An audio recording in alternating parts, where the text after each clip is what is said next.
Notre Père céleste, c'est notre intention ce soir. Nous nous sommes rassemblés afin de croire, simplement croire, le Seigneur Jésus.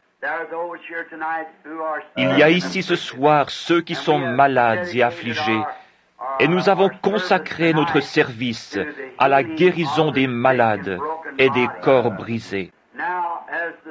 Comme le frère vient de chanter ce magnifique cantique, alors Jésus vint. Puisses-tu, Seigneur, venir sur la scène pour nous ce soir et guérir tous ceux qui sont affligés, et ainsi il n'y aura pas une seule personne infirme au milieu de nous ce soir. Accorde-le, Seigneur, et aide-nous alors que nous regardons à la parole pour trouver la foi suffisante pour cette heure. Nous te le demandons dans le nom de Jésus. Amen.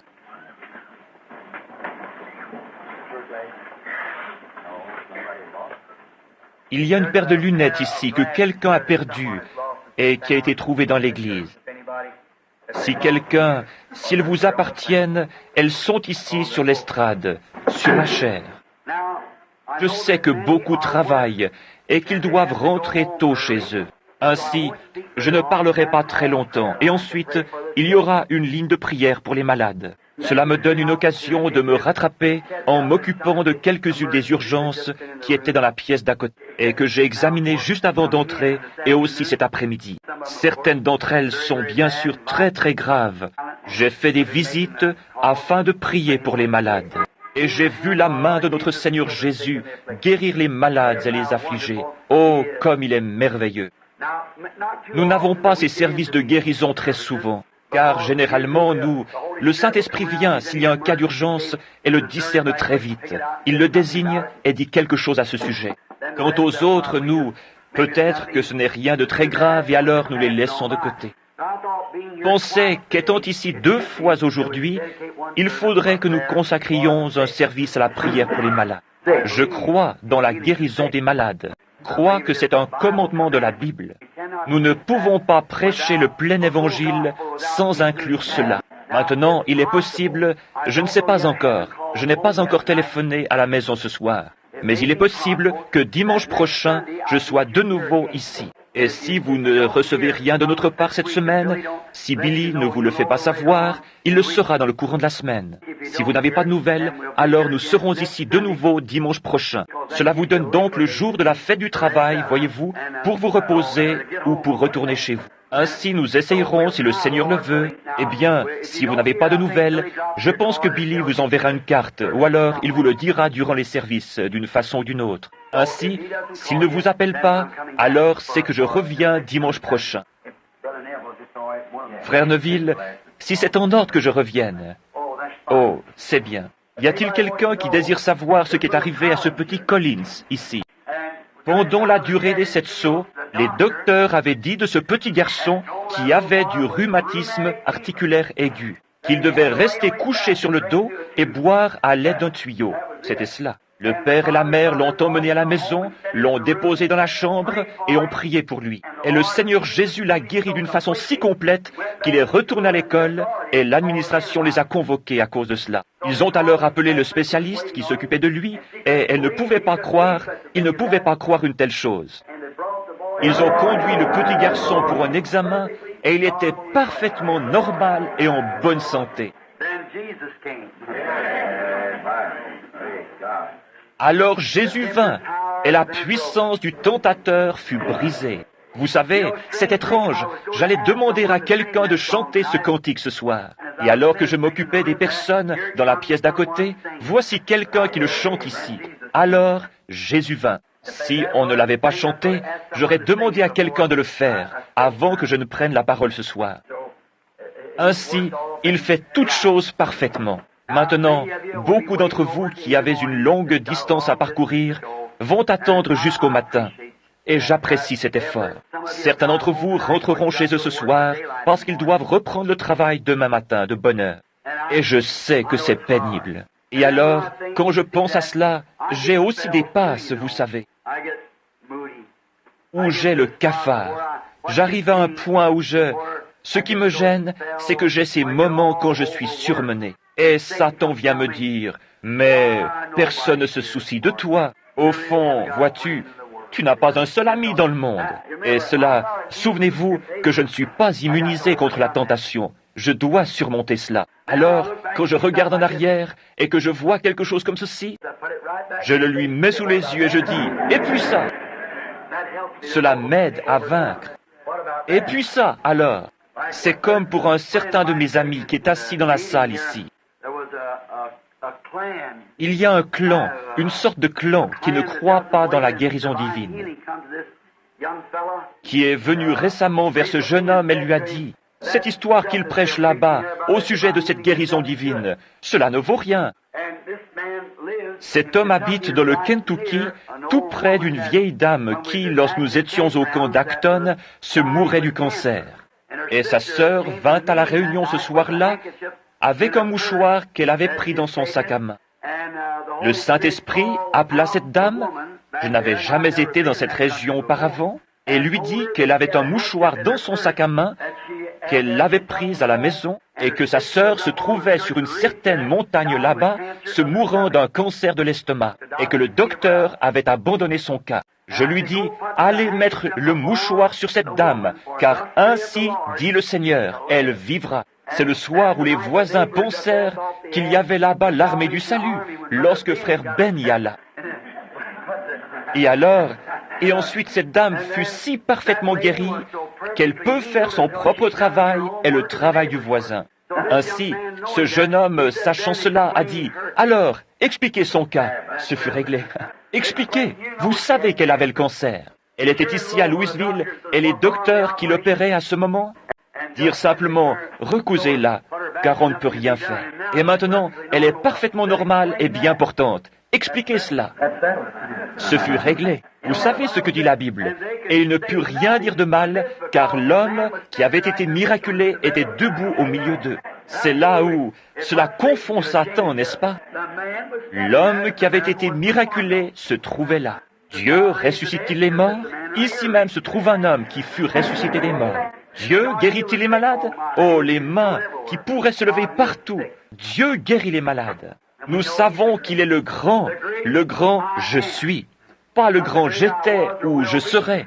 Je suis, c'est-à-dire toujours présent, partout, tout le temps, le même hier, aujourd'hui et éternellement. Maintenant, dépêchons-nous, lisons dans cette Bible bénie. Je désire lire un passage qui avait coutume de me troubler lorsque je le lisais. Et je désire avoir une ligne de prière ce soir, et je prierai pour tous ceux qui le désirent. Et maintenant, nous allons lire dans Marc chapitre 11. Et nous allons commencer à lire vers le verset 22 du chapitre 11 de Marc. Beaucoup d'entre vous connaissent ce passage de l'Écriture, il nous est très familier. C'était le passage auquel je pensais, frère Russell, quand il me parla au sujet de ses écureuils. C'était justement le passage auquel je pensais. Cela a toujours été une énigme pour moi.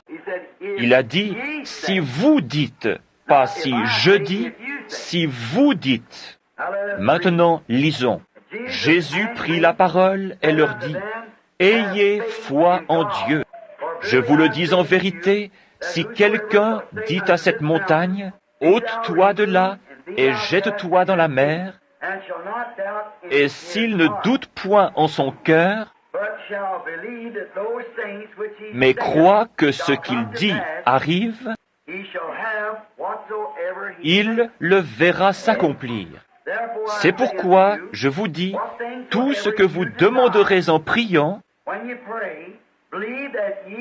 croyez que vous l'avez reçu et vous le verrez s'accomplir. Et lorsque vous êtes debout, faisant votre prière, si vous avez quelque chose contre quelqu'un, pardonnez, afin que votre Père, qui est dans les cieux, vous pardonne aussi vos offenses.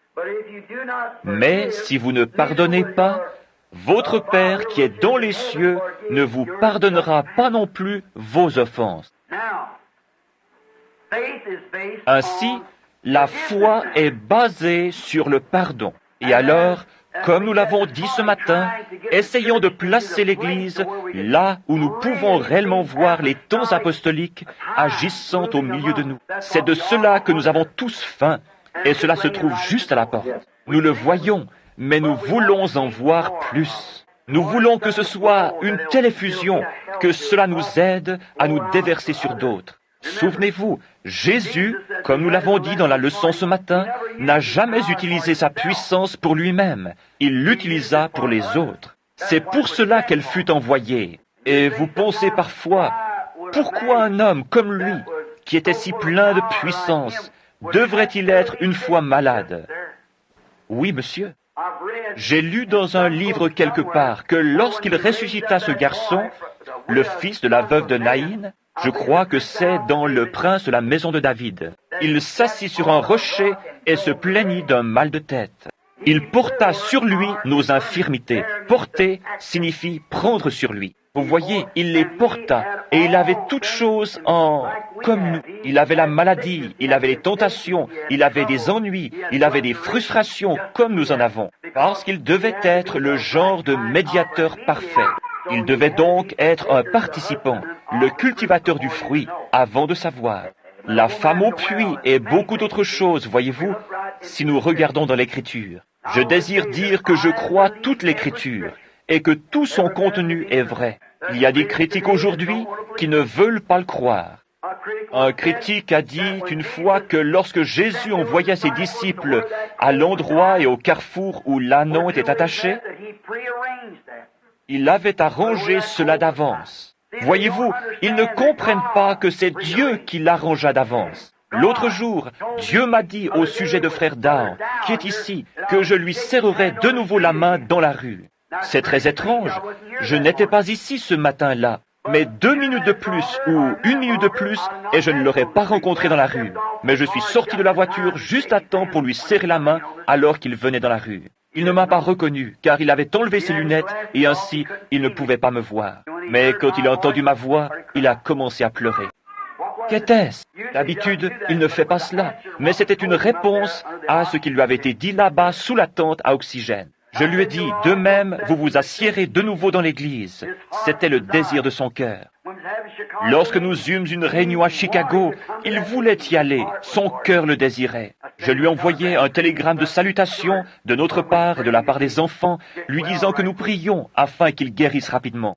Et un frère bienveillant qui le visitait nous rapporta qu'il voulait tellement venir. Le voici avec nous ce soir, voyez-vous. Cela n'était pas arrangé d'avance. C'est le même Dieu qui a arrangé cela. Il fait concourir toutes choses parfaitement et au moment précis. Un critique a dit une fois, « Ce n'est pas étonnant que Jésus ait pu prendre 5 pains et en nourrir 5000. Car, dit-il, les pains étaient plus gros en ce temps-là, et il a simplement coupé chaque pain pour en nourrir 1000.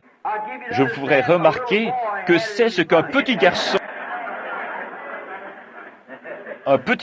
transporta 5 miches de pain qui purent nourrir à satiété 5000 personnes.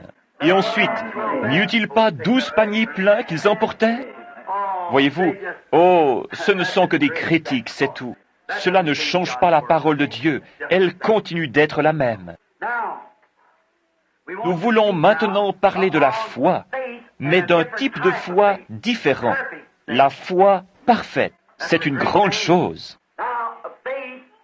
Or, la foi, la Bible nous dit que la foi vient de ce qu'on entend. Maintenant, vous ne pouvez pas être sauvé sans la foi. Et la foi vous fait croire à l'existence de quelque chose que rien d'autre ne déclare si ce n'est la foi. J'essaye maintenant de vous amener à recevoir la foi afin que vous puissiez être prêts pour cette ligne de prière dans quelques minutes. Maintenant, la foi, il faut que celui qui s'approche de Dieu croit que Dieu existe. Et il est impossible de plaire à Dieu sans la foi. Vous ne pouvez pas lui plaire. Et si vous dites que vous croyez en Dieu, vous ne l'avez jamais vu. Vous devez donc le croire par la foi. Et si vous pouviez le voir, ce ne serait plus la foi, voyez-vous. Tout ce que les sens déclarent, ce n'est plus la foi. C'est un fait scientifique. Voyez-vous, ce n'est plus la foi. Et vous devez l'accepter, lui, par la foi. Et celui qui s'approche de Dieu doit croire en Dieu. Et la foi vient de ce qu'on entend la parole de Dieu. Voyez-vous? Vous devez croire premièrement que ceci est la parole de Dieu. Et vous devez venir à Dieu par la parole. Voyez-vous? Prenez simplement la parole, ce qu'elle dit, et dites, c'est juste. Toutes les autres choses qui lui sont contraires ne sont pas justes. Abraham dut croire simplement ce que cette voix lui avait dit. Et lorsqu'il fut âgé de 100 ans, 25 ans plus tard, il croyait cela plus fort que 25 ans plus tôt lorsque cela lui fut donné. Voyez-vous, il le croyait. Et il ne douta pas par incrédulité de la promesse de Dieu, mais il fut fortifié, donnant gloire à Dieu, sachant qu'il pouvait accomplir ce qu'il avait promis. Et c'est ainsi que chacun doit être. Vous devez venir avec une foi infaillible, croyant que Dieu a fait la promesse. Mais maintenant, vous devez être dans une certaine position pour avoir cette foi. Et c'est de cela que nous allons parler, voyez-vous, afin de recevoir cette foi. Dans Hébreux, le livre des Hébreux, au chapitre 11, il nous est dit que la foi est la substance des choses qu'on espère. C'est dit ainsi dans la Bible anglaise. Voilà pourquoi beaucoup de personnes ne parviennent pas à recevoir leur guérison ou ce qu'elles demandent. C'est parce qu'elles prennent la foi pour quelque chose qui n'est pas, voyez-vous.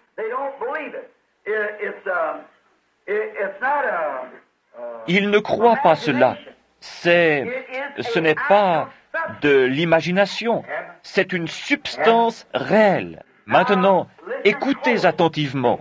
Voyez-vous, ce n'est pas ce que vous imaginez. C'est aussi réel pour vous que ce que n'importe quel autre sens de votre corps vous déclare. C'est aussi réel que si mes yeux déclarent « ceci est un morceau de papier ». C'est aussi réel que de dire que ceci est une lampe. C'est aussi réel que de dire « je sens ma veste ».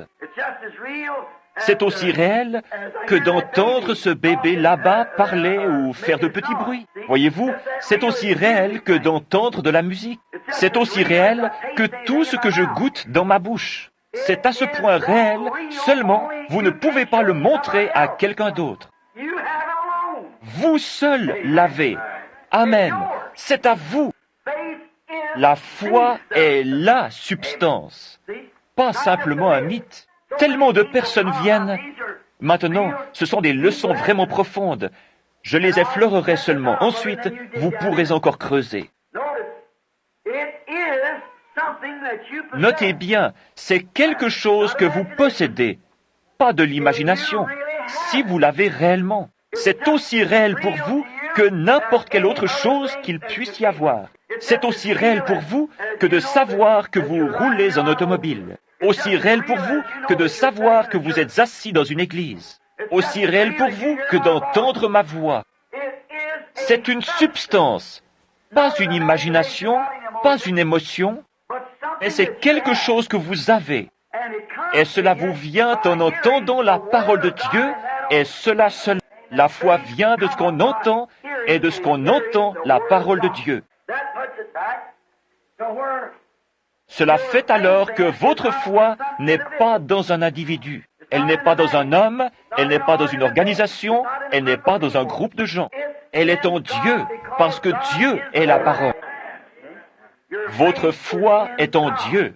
La foi vient en entendant la parole de Dieu. Alors qu'en Dieu, par sa parole, pas par ce que quelqu'un d'autre a fait, ni par ce que quelqu'un d'autre a dit, mais par ce que la parole de Dieu dit. Il dit que toute parole d'homme soit mensonge et la mienne reconnue pour vraie. Si vous voyez quelqu'un faire quelque chose par une parole, un acte de Dieu, une promesse de Dieu, beaucoup diront, « Je peux aussi faire cela », mais c'est de l'imagination. Et quand ils le font, vous les retrouvez ensuite naufragés quelque part. Cela doit être une substance. Or, c'est potentiellement de la foi. C'est quelque chose qui vous amènerait à la foi. Potentiellement c'en est. C'est comme si vous me demandiez un chêne et que je vous donne un gland. Potentiellement vous avez un chêne, mais il ne s'est pas encore développé. Et quand il pousse vraiment, c'est un chêne. Et quand vous imaginez que Dieu fait ceci, Et quand cela vous est révélé, c'est alors de la foi, une foi parfaite qui ne peut faillir. C'est la raison pour laquelle ces visions sont si extraordinaires pour moi, parce qu'elles ont été reconnues justes chaque fois, voyez-vous. Et je sais qu'il a promis cela. Il a promis cela dans sa parole, et il vient ici et le promet pour ce jour. C'est pourquoi vous savez où vous vous tenez, quand c'est lui qui le dit, vous voyez. Cela me donne de la foi, parce qu'il ne fait rien qui soit contraire à sa parole écrite, voyez-vous. Si c'était contraire à la parole, je ne pourrais pas avoir foi en cela. Cela nous ramène directement à la parole, voyez-vous, la foi qui vient en entendant la parole de Dieu. Vous devez entendre la parole. La parole de Dieu est cette parole entièrement suffisante. Cette parole est tout ce dont vous avez besoin. La foi est la substance. Et dans Hébreux, nous découvrons ce qu'était la foi et ce que firent ceux qui l'avaient. Il y a souvent des personnes qui ont la foi aujourd'hui et qui demain ne l'ont pas. Et le jour suivant, il y a autre chose. Mais aussitôt que Dieu l'ancre et que vous le voyez, il n'y a plus rien qui pourra vous ébranler. Sans quoi, vous ne faites que tâter, tendre vers cela, présumer. Et présumer signifie se hasarder sans autorité. Vous essayez ceci et vous essayez cela, vous allez de ce côté, vous courez ici et vous courez là. Vous n'avez pas encore la foi. Mais quand, c'est-à-dire ce que nous appelons la foi, excusez-moi, je veux que vous... Merci frère. Je veux maintenant que vous compreniez ceci. L'Église doit s'élever dans la puissance de Dieu. Nous sommes trop près de la fin maintenant. Je crois que l'Église est en état de recevoir l'enseignement de choses un peu plus profondes et d'en faire sortir un peu de cette soi-disant croyance afin d'entrer dans quelque chose de réel. Voyez-vous? Ce doit être quelque chose que vous savez. Et si vous dites, frère Branham, cela n'est pas la lumière. Pourtant, je sais que c'est la lumière. Comment savez-vous que c'est la lumière? Je la regarde. Mais comment savez-vous que vous ne pourriez pas être dans l'erreur? Ma vue m'a toujours déclaré que cela était la lumière. Voyez-vous? Et c'est la raison pour laquelle je crois ces visions. Cela a toujours été déclaré être la vérité parce que cela vient de la parole. Alors, s'il le dit, c'est réglé. Lorsque c'est déclaré ainsi, il n'y a plus besoin de supposer. Cela va être ainsi. Alors vous entendez que c'est « Ainsi dit le Seigneur », parce que c'est au-delà de la pensée humaine. C'est en haut dans les domaines de la pensée du Seigneur. Et vous êtes ici comme le cep, comme un sarment qui produit le fruit qui est dans le cep. Voyez-vous, Dieu utilise des hommes, et uniquement des hommes. Dieu n'utilise pas des machines. Dieu n'utilise pas des groupes d'hommes. Dieu n'utilise pas des organisations. Dieu utilise des individus, toujours.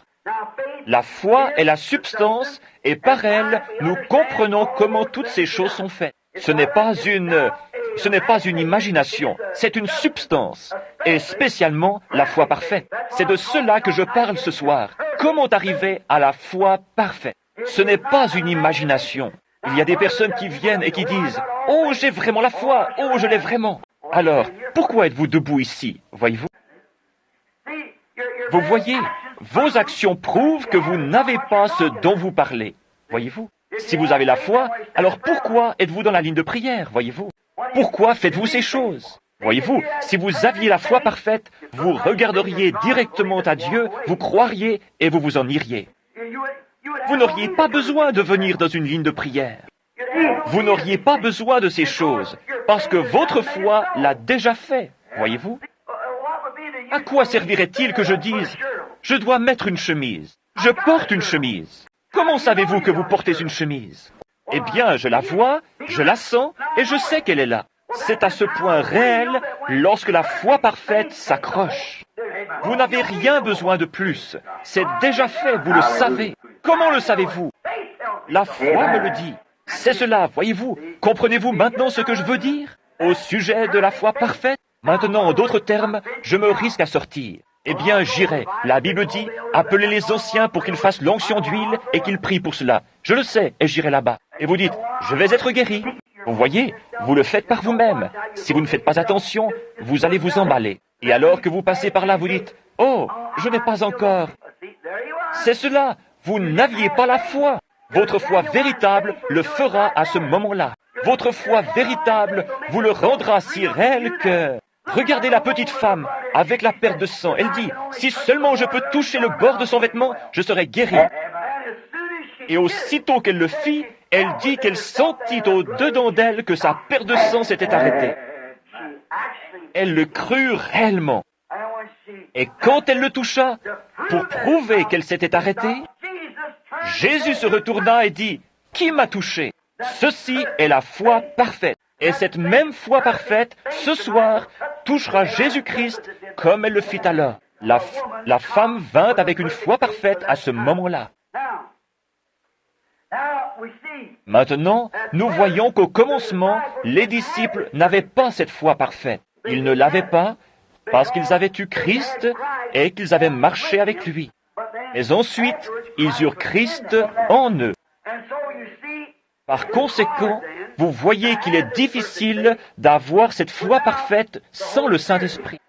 Il doit la susciter, il le fait. Maintenant vous dites, les disciples n'avaient pas la foi parfaite? Non, car ils avaient là un enfant épileptique et ils essayaient de chasser ce démon hors de lui, mais ils ne purent pas le faire.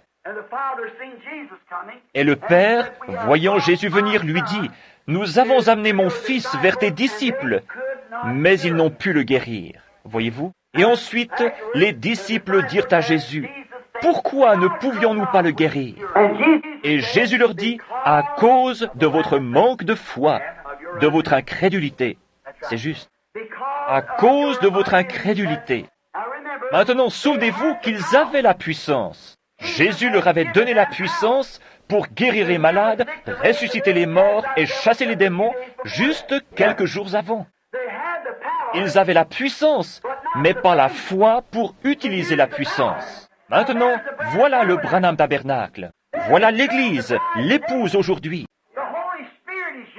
Le Saint-Esprit est ici, avec la puissance, mais vous n'avez pas cette foi pour l'animer. Voyez-vous ce que je veux dire?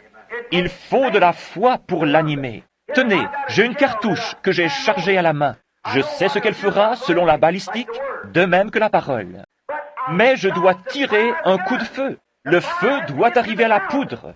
La poudre a la puissance, mais elle doit avoir le feu pour l'allumer.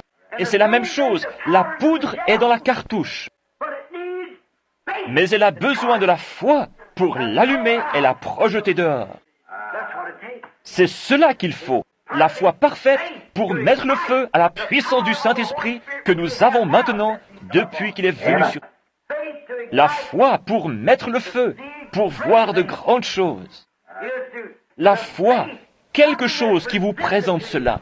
Avec un cœur plein de joie, vous marchez dans la chambre de malade, sachant exactement ce que vous allez dire. Vous y pénétrez en sachant ce qui va arriver. Car quelque chose a déjà été révélé, et vous le savez. Alors vous entrez et dites, « Au nom de Jésus-Christ, levez-vous de là. » Ainsi dit le Seigneur. Vous y êtes, c'est la foi parfaite. S'il y avait 10 millions de personnes à cet endroit, disant que cela n'arriverait pas, vous savez que cela arrivera de toute façon, parce que vous le savez. Cela arrivera, peu importe ce que quiconque peut dire. Vous êtes celui qui a la foi. Pourriez-vous vous imaginer Josué rassemblant les anciens d'Israël et leur disant, « Hé, frères, nous sommes les serviteurs du Seigneur. Et j'aimerais que vous lui demandiez s'il serait d'accord de nous donner un peu plus de lumière solaire et de retenir le soleil pendant un petit moment. » Non, il en avait besoin. Et sans prière, sans rien, il en avait besoin et il commanda simplement au soleil. Il dit, « Arrête-toi là, j'en ai besoin, je suis au service du Seigneur. » Et il m'a envoyé ici pour faire ce travail, et je le fais le mieux possible. Et l'ennemi s'est rassemblé, et il est par ici. Si je laisse le soleil descendre, ils se rassembleront et me causeront plus d'ennuis. C'est pourquoi, arrête-toi, et toi l'une aussi. Amen. Elle resta là pendant 24 heures. Maintenant, si le monde tourne et qu'il l'ait arrêté et que le soleil soit resté à un endroit sans se déplacer, qu'est-il alors arrivé? Maintenant, si vous ne croyez pas cela, vous devenez un infidèle. Et alors, si vous le croyez, vous vous mettez la science à dos. Parce qu'ils disent que si le monde s'arrêtait, il tomberait. Ainsi, qu'en est-il? Si vous dites que la parole de Dieu n'est pas juste, alors vous êtes un infidèle, voyez-vous. Et cela arriva, c'est le principal. Je n'en connais pas la mécanique, mais cela arriva. Je ne connais pas la mécanique du Saint-Esprit, mais je sais qu'il tomba sur... Je ne peux pas en dire la mécanique, mais j'en connais les bénédictions. Tout ce que je désire connaître, ce sont les bénédictions du Saint-Esprit. Et la mécanique, c'est lui qui l'a fait marcher, c'est son secret. Ce garçon ne put pas être guéri, parce que les disciples avaient la puissance. Jésus leur avait donné la puissance pour guérir toutes sortes de maladies, pour chasser les démons, pour purifier les lépreux et pour ressusciter les morts. Il leur avait donné la puissance, mais ils n'avaient pas la foi pour exploiter la puissance qu'ils avaient. Alors ils questionnèrent Jésus et lui dirent, « Mais pourquoi n'avons-nous pas pu le faire ?» Or, souvenez-vous qu'ils avaient la parole, et la parole était à leur chair. Et la parole leur dit, « Je vous donne la puissance. » Amen. Je vous donne la puissance.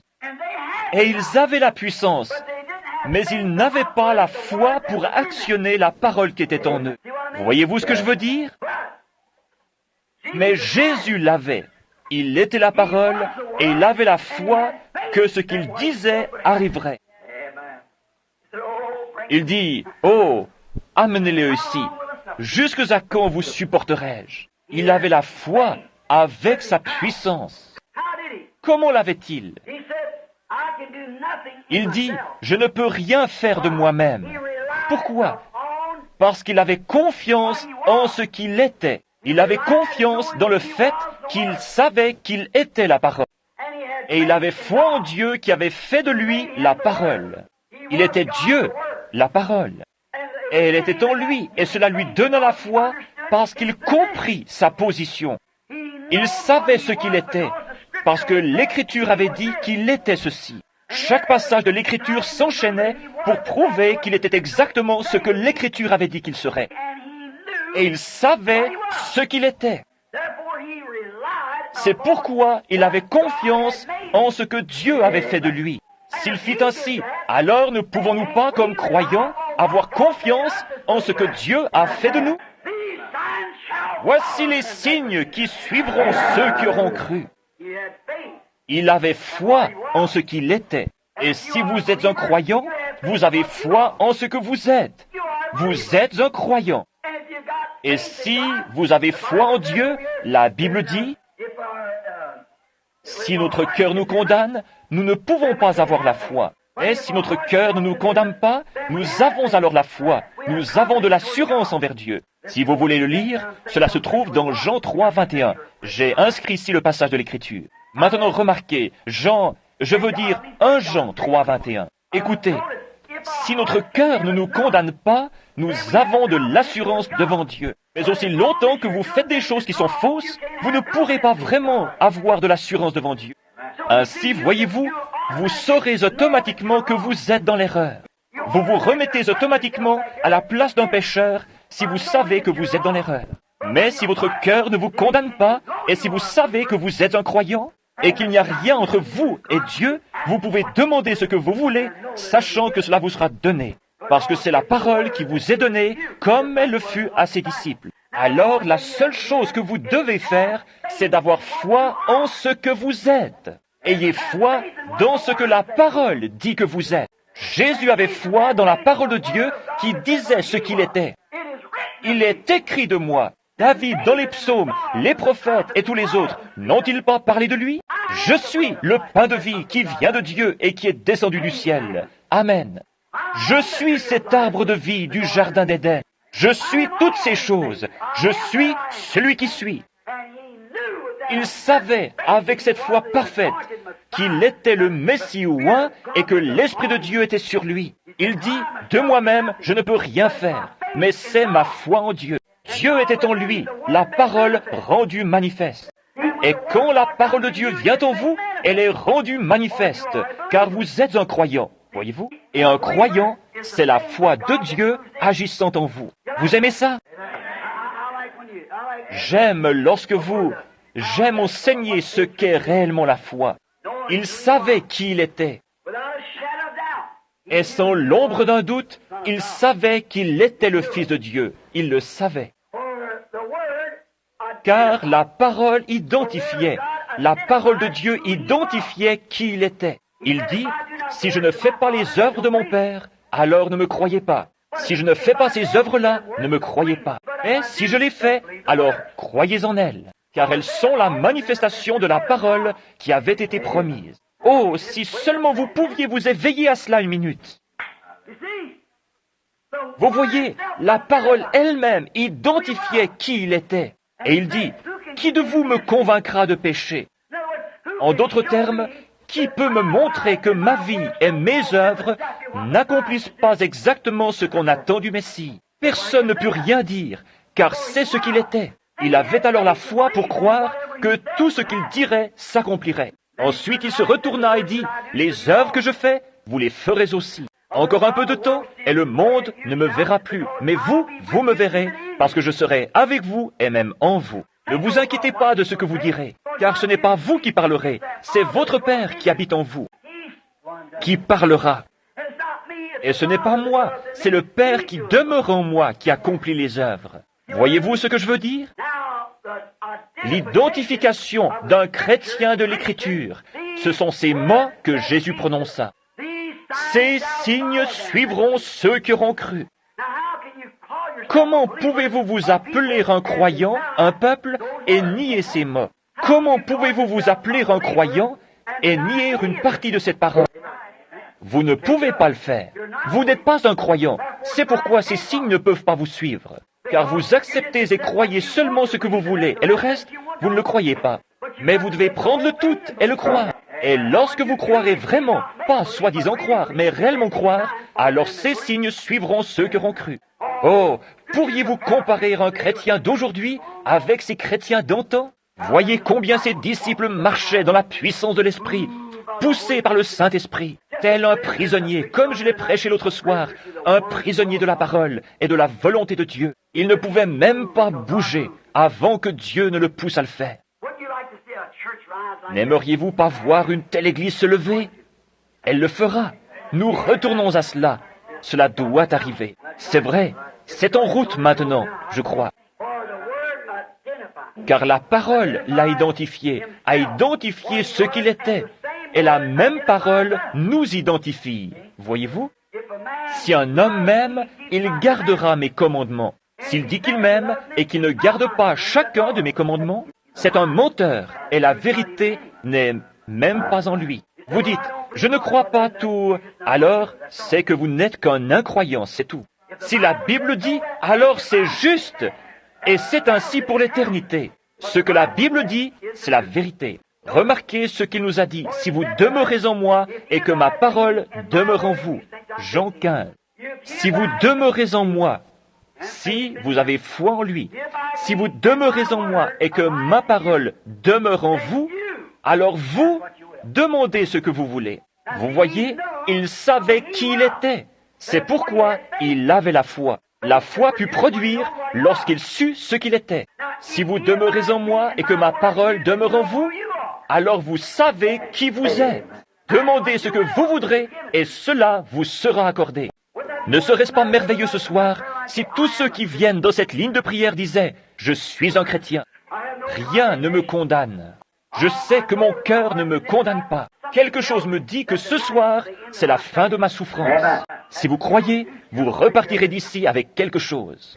Peu importe avec quelle émotion vous venez ou ce que vous faites, cela ne marchera pas avant que cette foi parfaite ne soit manifestée et identifiée en vous comme une substance. Et lorsqu'elle est là, rien ne peut plus vous ébranler et vous en détacher. Si vous aviez le cancer et que le docteur vous ait dit hier que vous alliez mourir avant lundi matin, votre cœur est atteint, vous ne pouvez plus respirer, le cancer vous a rongé complètement, votre circulation sanguine s'est entièrement transformée en cancer, quel que soit votre état, et que quelque chose vienne avec la substance de cette foi véritable, que la foi parfaite devienne une substance en vous, vous ririez au nez de ce docteur. Vous seriez comme le vieil Élie, lorsqu'il marchait devant l'idole et disait « Pourquoi n'appelez-vous pas un peu plus fort? Peut-être qu'il est occupé. » Il savait ce qu'il allait faire, car Dieu lui avait dit ce qui allait arriver. Il dit que le Dieu qui répondra par le feu soit Dieu. Ils dirent « Nous acceptons cette proposition. » Et ils versèrent de l'eau sur les autels, ils se firent des incisions et firent tout le reste. Ils appelèrent « Ô Baal, ô Baal, réponds-nous » Élie était aussi calme que possible. Il dit « Appelez un peu plus fort. Il est peut-être occupé. Il est peut-être à la pêche. Il fait peut-être quelque chose d'autre, vous voyez. Il est parti quelque part. » Il se moqua d'eux parce qu'il savait que cela allait arriver. Oh, regardez ce qu'il fit lorsque tout fut en ordre. Il alla là-bas et dit « Éternel, Dieu d'Abraham, d'Isaac et d'Israël. » Il n'utilisa pas le nom de Jacob, filou. Il l'appela Israël, prince avec Dieu. Éternel, Dieu d'Abraham, d'Isaac et de ce prince Jacob. Que l'on sache aujourd'hui que je suis ton serviteur et que j'ai fait ceci non selon mon désir, ni de moi-même, mais sur ton ordre, selon ta volonté, et que c'est toi qui m'as dit ce qu'il fallait faire. Tu m'as montré que ces choses seraient ici. Maintenant, j'ai versé l'eau sur l'autel. J'ai fait toutes ces choses selon ton commandement. Maintenant que cela se sache. Et quand il eut dit cela, le feu tomba des cieux. Il avait confiance qu'il tomberait, parce qu'il avait la substance. Pourquoi? Parce que la parole l'avait dit. La Bible est la même parole de Dieu. Et quand vous pouvez recevoir la substance, ce qui est la foi parfaite, la substance que cette promesse faite par Dieu vous appartient, comment vous sentez-vous, frère Branham, quand vous êtes là, debout, et que vous voyez venir des personnes parlant dans différentes langues? Avez-vous peur? Non, monsieur, non. C'est lui qui l'a dit. Je n'ai encore jamais eu peur, parce que c'est lui qui me l'a dit. Et je crois que c'est la vérité. S'il me disait ce soir d'aller au cimetière présidentiel et de ressusciter demain matin George Washington, j'inviterais le monde entier, je dirais, venez le voir s'accomplir. Amenez tous les critiques possibles et mettez-les là autour, car vous allez voir la gloire de Dieu. Mettez cette chaise à cet endroit, afin que vous puissiez vous asseoir et vous reposer un petit moment. Il sera là dans un moment, aussitôt que je l'appelle. Lorsque je vis cette nuit, ou plutôt ce jour-là, ce petit garçon en Finlande, qui était étendu mort depuis une demi-heure, le corps écrasé, le sang coulant des yeux, du nez et des oreilles, ses petites jambes brisées dans ses petites chaussettes, et ses pieds sortant du bout de ses chaussettes, plus de souliers. Alors que je regardais cela, je pensais, ça devrait être ce garçon-là. Je dis, dites, regardons à la fin de cette Bible, frère Moore. Frère Lindsay et frère Moore regardaient, et c'était écrit, il arrivera, dit le Seigneur. Oh là là! Que dans un pays où il pousse beaucoup de sapins et où des rochers sont amoncelés, il y aura un petit garçon aux cheveux coupés courts. Il portera des pantalons courts qui se boutonnent ici en haut et des chaussettes longues. Il aura les yeux bruns et ceux-ci seront révulsés. Il sera tué dans un accident d'automobile. Et tu poseras tes mains sur lui et il reviendra à la vie. C'était écrit là et il était étendu là. Amen. Attendons la parole. Je dis, si ce garçon n'est pas vivant d'ici 2 minutes, alors je suis un faux prophète. Chassez-moi hors de Finlande. Mais s'il est vivant, tombez sur votre face et repentez-vous. Je dis, mort, tu ne peux le retenir. Je réclamais son esprit selon la parole de Dieu au nom de Jésus-Christ. Elle se leva dans l'eau. C'est vrai, vous voyez, la foi s'y accrocha. Dieu l'a dit, et le voilà. C'est Dieu qui parle en ce jour par des visions. Mais si cette vision était contraire à ceci, elle serait fausse. Ceci est plus que la vision. Si une vision est contraire à la parole, abandonnez-la. Elle n'est pas de Dieu. Dieu ne contredit pas sa propre parole. Ainsi, si cette parole vous dit quelque chose, alors vous pouvez avoir la même confiance que cela va arriver. Il n'y a rien. Si elle dit, ils imposeront les mains aux malades et ils seront guéris. Eh bien, frère, si cette foi parfaite s'y accroche, lorsque vous aurez passé par cette ligne de prière, vous sauterez en partant d'ici et crierez « C'est terminé, c'est entièrement terminé, c'est fini !» Si vous aviez une requête dans votre cœur et que vous croyez que la prière qui a été faite pour cela sera exaucée, vous n'avez rien à discuter, car c'est ce qui va arriver. Comme pour la femme avec une perte de sang.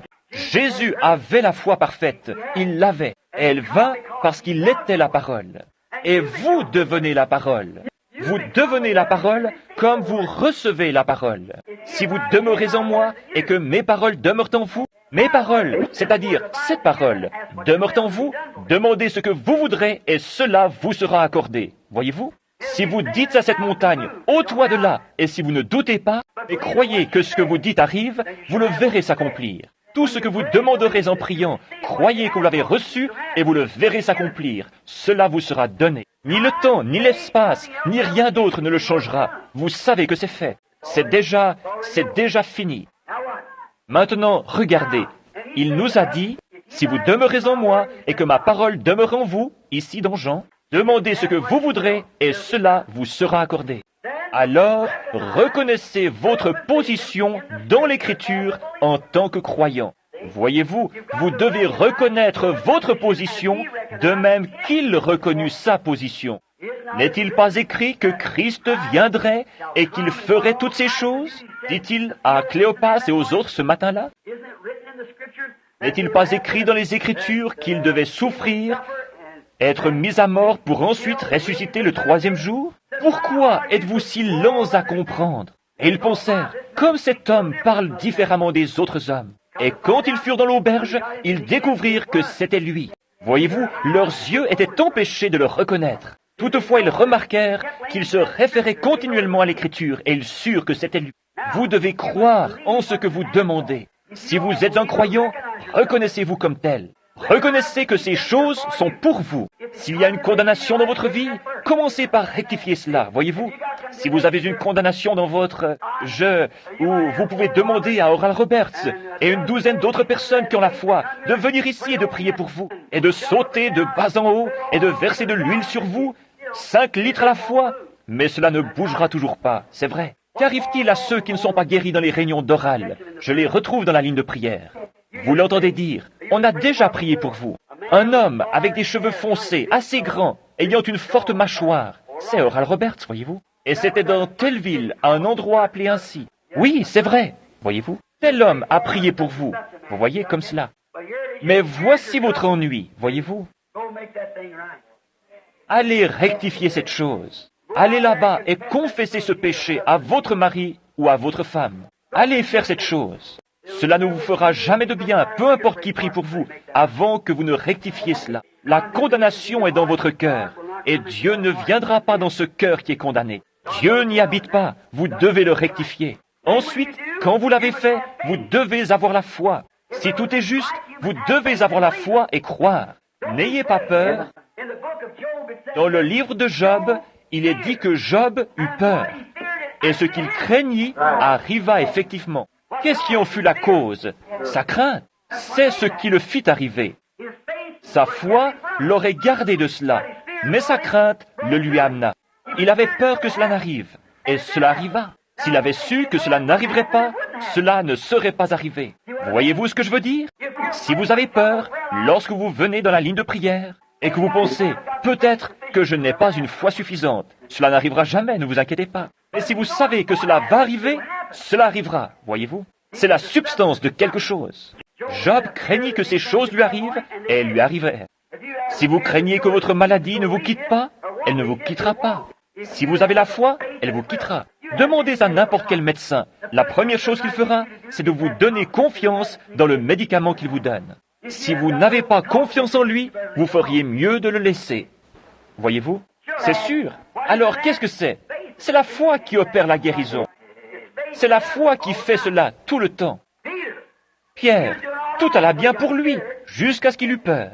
La parole lui avait dit qu'il pouvait marcher sur l'eau. Il eut peur, d'abord, car il pensa que c'était un fantôme. Et il dit, « Seigneur, si c'est toi, ordonne que j'aille vers toi sur les eaux. » Il dit, « Viens. » C'est exactement la même chose que Jacques 5, 14 et que Marc 16, le même Dieu qui a dit cela, dit, « Viens. » Et ainsi, il commença à marcher. Tout allait bien. Il sortit du bateau et commença à marcher sur... Il y avait un gros orage sur la mer, vous savez, avec de grandes vagues, coiffées d'une crête blanche. Elles étaient plus grosses que les collines ici autour. Et l'écume se brisait sur eux. C'était terrifiant de voir peut-être ces 5 ou 6 mètres d'écume blanche et ces vagues qui se brisaient. Et ce fut une chose terrifiante pour lui de demander, « Seigneur, si c'est toi !» Voyez-vous, il ressemblait à une ombre ou à un esprit. Il dit, « Si c'est toi, ordonne que j'aille vers toi sur les eaux. » Jésus lui dit, « Viens. » Et il fit un pas et dit, « C'est le Seigneur, je vais simplement marcher. » Mais quand il regarda les vagues, il eut peur. Que se passa-t-il dans son esprit? Premièrement, il pensa, je vais marcher, parce que la parole m'a dit de marcher. Et ensuite, il regarda assez, il regarda assez simple. Il regarda et vit la grosseur de ces vagues, et il eut peur. Et aussitôt, il s'enfonça. Voyez-vous? Ce qu'il craignit arriva. Ce qu'il crut arriva. Quand il crut qu'il pouvait marcher, il marcha. Quand il eut peur, malgré sa croyance, alors sa substance le quitta. Le voyez-vous? Il professait toujours sa foi, mais il n'avait pas la substance. La substance aurait passé par-dessus cette vague et aurait été directement vers lui. S'il avait eu la foi parfaite, voyez-vous, mais il ne l'avait pas. Il pensait qu'il l'avait. Il l'avait au début. Il était prêt à se hasarder en dehors du bateau. Le Seigneur m'a dit de le faire. Cela doit arriver. Il sortit donc du bateau et s'en alla. Il ne pensa jamais aux vagues et combien elles étaient contraires. Cela ne lui vint jamais à l'esprit. Maintenant, quand vous commencez à penser, maintenant, attendez, vous savez, j'ai été malade si longtemps, Stop! Vous feriez mieux de retourner sur le bateau, voyez-vous? Et quand vous arrêtez de penser à cela, Abraham ne considéra point que son corps était déjà usé et que Sarah n'était plus en état d'avoir des enfants. Il ne pensa pas à cela, il ne le considéra même pas. Cela ne lui vint même pas à l'esprit. Il ne le considéra même pas du tout. Il considéra seulement ce que Dieu avait dit et il alla de l'avant. Aussi longtemps que Pierre fit cela, il marcha. Mais Jésus vivait dans un monde que personne ne connaissait. Il était une personne étrange. Il vivait dans un monde de foi parfaite, dans le Dieu parfait dans lequel il était. Si nous vivions comme des chrétiens, avec une foi parfaite, nous serions des mystiques pour le monde. Les gens ne vous comprendraient pas. Vous marcheriez dans l'esprit. Ce que l'esprit dirait, vous le feriez. Ce qu'il interdirait, vous ne le feriez pas. Alors les gens commenceraient à dire, vous seriez une personne mystique pour eux. C'est ainsi pour tous les croyants, ils sont des mystiques. Les gens ne comprennent pas, parce qu'ils vivent dans un monde à eux. Jésus vivait dans un monde que personne d'autre ne pouvait toucher. Les disciples ne pouvaient pas le comprendre. Quand il leur parlait, il disait ensuite, « Tu parles par énigme. Nous ne comprenons pas ceci. Comment cela peut-il être ?» Voyez-vous, il n'était pas dans le monde dans lequel il vivait. Il ne pouvait pas le comprendre. Personne ne pouvait le comprendre. Ainsi, quand un homme vit par la foi et marche par la foi, je veux dire la foi en tant que substance, il est isolé du monde entier et devient une nouvelle créature en Christ. Maintenant, vous arrivez dans la matière pour l'épouse. Voyez-vous? Maintenant, vous arrivez dans la condition nécessaire pour l'enlèvement. Cela veut dire que chacun d'entre nous, pas seulement le pasteur, les diacres ou les administrateurs, mais aussi les laïcs, chaque individu marche dans un monde avec Dieu seul. Vous êtes baptisés dans ce royaume et il n'y a personne là si ce n'est vous et Dieu. Voyez-vous? Il donne les ordres et vous les exécutez. Quoi qu'ils disent, il n'y a nulle part l'ombre d'un doute. Vous continuez votre marche. Si le Seigneur dit ceci, il n'y a personne au monde qui puisse vous en dissuader. Vous continuez à avancer de la même façon. Maintenant, vous arrivez à cette foi parfaite, une parfaite perfection qui ne peut faillir. Cette foi-là ne faillit jamais. Oui, il était un mystique pour eux, avec sa foi parfaite. Et c'est comme ça maintenant. Ceux qui ont la foi parfaite sont des mystiques pour les autres. La Bible nous enseigne de résister au diable et il fuira loin de nous. Lui résister, c'est simplement le repousser. Lui résister, c'est vous éloigner de lui. Si Dieu vous a dit une certaine chose, peu importe ce que le diable essaie de vous dire, vous ne l'écoutez même pas. Vos oreilles sont sourdes à tout, sauf à ce que l'Esprit dit. Voyez-vous? Que celui qui a des oreilles entende ce que l'Esprit dit aux églises. Celui qui possède un poste d'écoute capte ce que l'Esprit dit aux églises. Voyez-vous? Ce que Satan dit, je ne peux pas, cela n'a rien à voir. Si vous enseignez cela, la dénomination vous jettera dehors. Cela n'a rien à voir, il continue à avancer de la même façon. Que celui qui a des oreilles entende ce que l'Esprit dit aux églises. Vous savez qu'il est constamment dit dans la Bible que celui qui a la foi, que celui qui a des oreilles pour entendre, entende, voyez-vous? Que celui qui a de l'intelligence calcule le nombre de la bête. Toutes ces différentes choses. Que celui qui a le dise aux autres, afin qu'ils puissent en avoir. Et c'est de la foi que nous parlons maintenant, la foi que vous devez avoir, cette foi parfaite. Cette foi qui dit oui. Il n'y a rien qui puisse dire non lorsque Dieu dit oui. Voyez-vous, quand il dit oui, c'est oui, et rien ne peut vous l'enlever. Avec sa foi parfaite, il était très étrange. Et le diable ne resta pas autour de lui très longtemps. Nous avons eu cela dans la leçon ce matin. Lorsqu'il vint en bluffant avec sa grande conception intellectuelle pour narguer Jésus, il découvrit qu'il avait touché une ligne de courant de 10 000 volts. Et cela le jeta de nouveau en arrière. Oui, monsieur. Et il dit, il est écrit, l'homme ne vivra pas de pain seulement. Il reçut alors un choc. Il revint un peu plus doucement la fois suivante lorsqu'il dit, tu es un grand homme, tu peux te mettre ici en haut et être quelqu'un. Il dit, arrière de moi, Satan. Oh là là, ce qu'il rencontra. Et tu ne tenteras point le Seigneur ton Dieu. Voyez-vous? Il prouva à Satan qu'il était le Seigneur Dieu, car il est écrit, tu ne tenteras point. Si Satan n'avait pas reconnu que c'était le Seigneur Dieu, il aurait dit, attends une minute, tu n'es pas cette personne. Mais il savait faire mieux que de dire cela à Jésus. Il savait sur quel terrain se tenir. Jésus dit, tu ne tenteras pas le Seigneur ton Dieu. Et c'est ce qu'il était. Et Satan savait faire mieux que de dire cela, car les œuvres de Jésus avaient déjà prouvé qu'il était le Seigneur ton Dieu. Notez bien, voici un autre point. La foi parfaite a la maîtrise de toutes les circonstances. La foi parfaite maîtrise toutes les circonstances. Peu importe ce que c'est, elle le maîtrise. Maintenant, observez, quand vous croyez quelque chose, ou que vous faites quelque chose, et que vous avez foi en ce que vous faites, peu importe ce que sont les circonstances, elles n'ont rien à voir avec cela. Voyez-vous, elle maîtrise ces circonstances.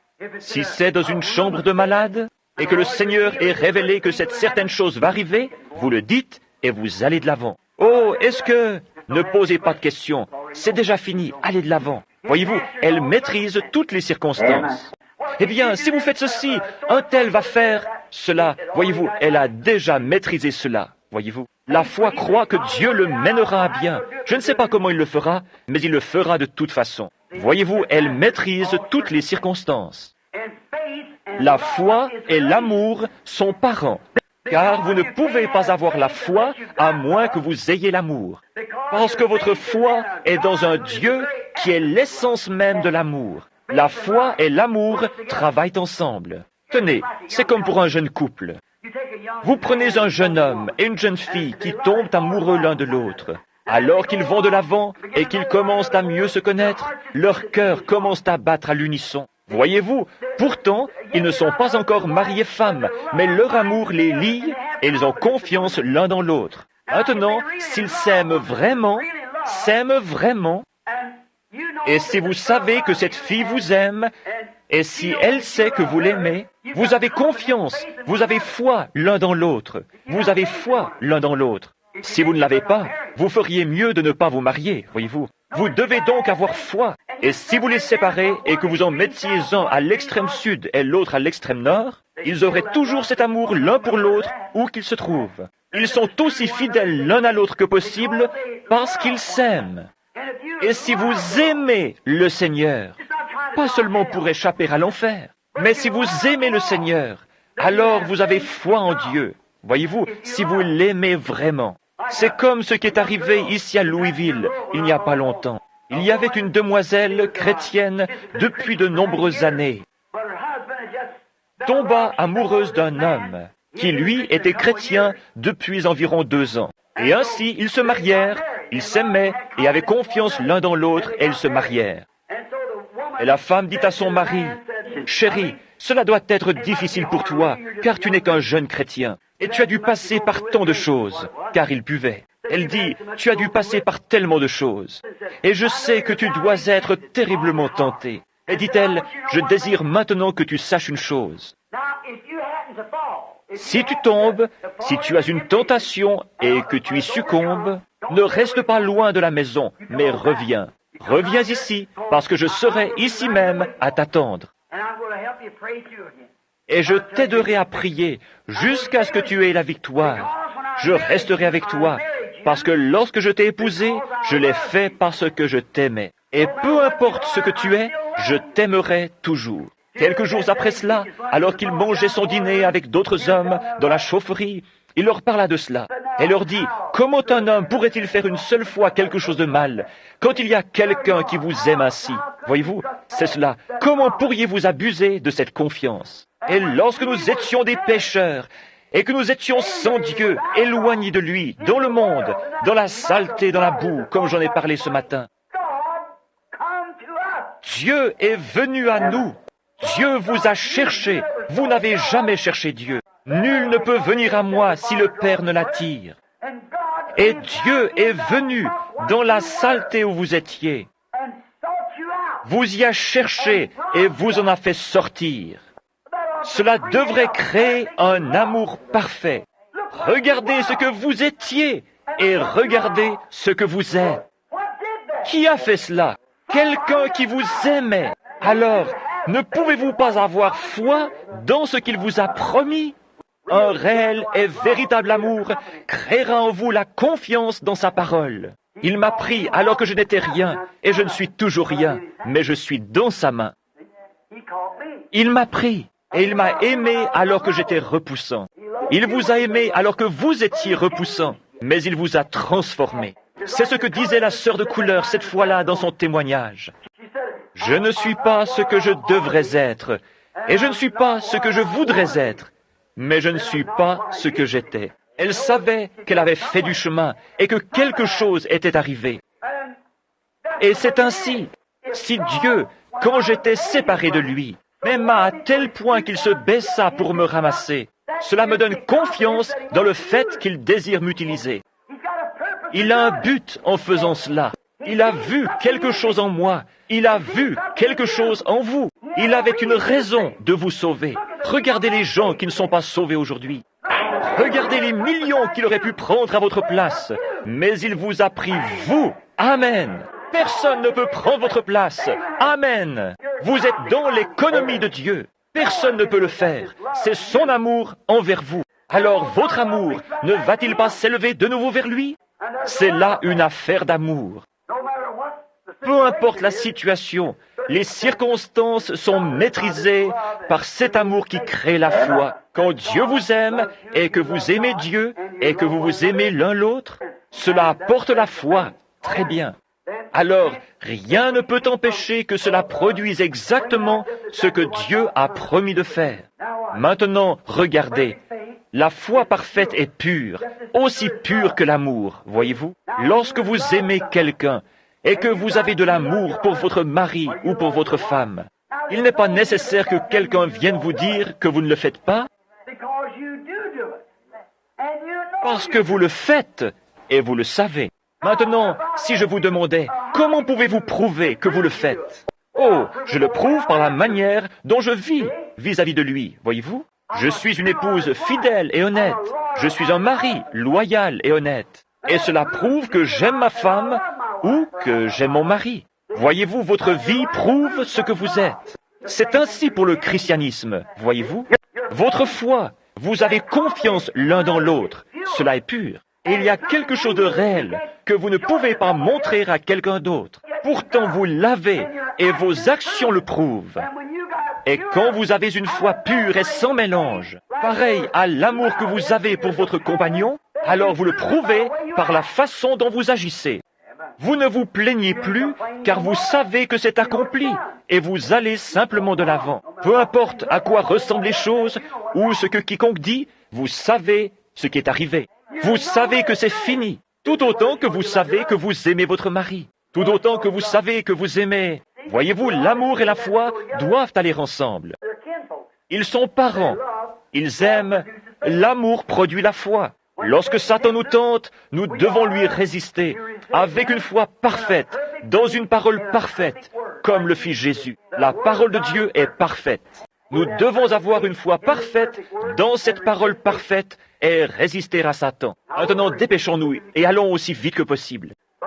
Par sa foi, dans sa parole, il est vainqueur. Nous pouvons tout vaincre, à la fois la mort, l'enfer et la tombe. Nous savons que Dieu est Dieu, et que par une foi parfaite, dans une parole de Dieu parfaite, il vainquit tout ce qui entra en contact avec lui. La mort ne pouvait même pas tenir en sa présence. La maladie ne pouvait pas tenir en sa présence. De lui coulait comme des rivières de vertu, et cela coulait constamment. La vertu sortait de son vêtement. Ces gens se couchaient dans son ombre et s'avançaient pour toucher de leurs doigts son vêtement, et ils étaient guéris. Après que cette femme eut fait cela, tout le monde voulut toucher son vêtement, parce qu'ils avaient vu que de lui sortait constamment de la vertu qui coulait comme des rivières. Il était là, marchant dans un monde avec la foi parfaite, parce qu'il était la parole. Et maintenant, si vous demeurez en moi, au travers de lui,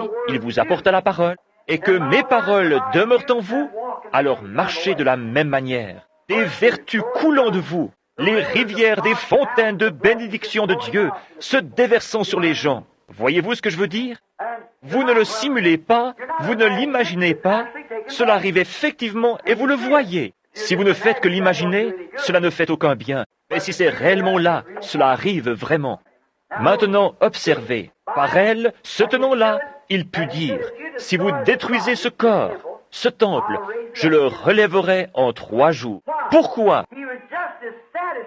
Il en était convaincu, parce que les Écritures avaient dit que lui, le Messie, le ferait. Je ne livrerai pas son âme au séjour des morts, ni ne permettrai pas que mon bien-aimé voie la corruption. Un prophète à qui la parole est adressée avait dit que cela arriverait, et il savait qu'il était cette personne.